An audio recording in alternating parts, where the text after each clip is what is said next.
Leviticus 2. When anyone brings a grain offering to the Lord, their offering is to be of the finest flour. They are to pour olive oil on it, put incense on it, and take it to Aaron's sons the priests.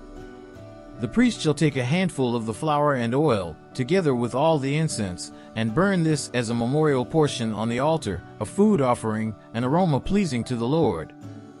The rest of the grain offering belongs to Aaron and his sons. It is a most holy part of the food offerings presented to the Lord. If you bring a grain offering baked in an oven, it is to consist of the finest flour, either thick loaves made without yeast and with olive oil mixed in, or thin loaves made without yeast and brushed with olive oil.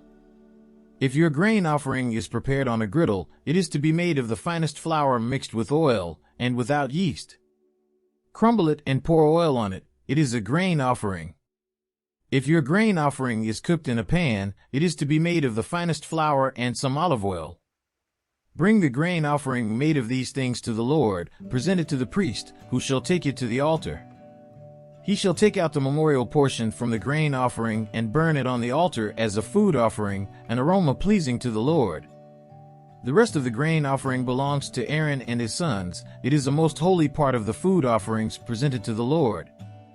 Every grain offering you bring to the Lord must be made without yeast, for you are not to burn any yeast or honey in a food offering presented to the Lord.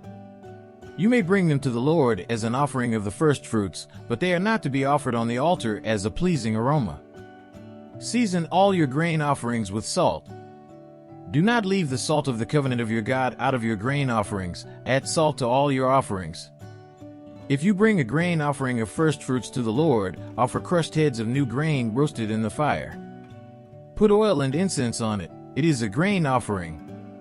The priest shall burn the memorial portion of the crushed grain and the oil, together with all the incense, as a food offering presented to the Lord.